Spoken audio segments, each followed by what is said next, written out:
Savol. Assalomu alaykum doktor.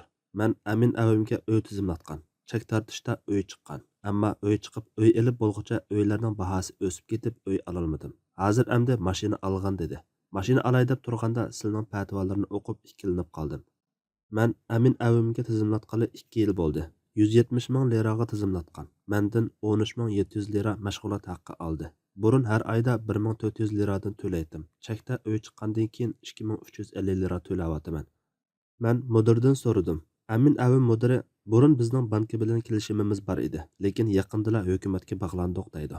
Yana bir gap, men qanday qilay? Men imzo qo'ysamla mashina olib beradigan yerga keldi. Ammo hozir yenib olsam mashg'ulot haqqini qaytarib bermaydi ekan. Uningdan boshqa bu kimgacha to'lagan pullarimni yig'ib 6 oydan keyin qaytarib berdi ekan. Javob: Va alaykum assalom. Men chekinib chiqishni tavsiya qilaman. Chunki bundaq noto'g'ri to'xtamdan yenish vojib. Allah eng to'g'risini bilguchidir. Fatvoda doktor Abdul Aziz rahmatulloh.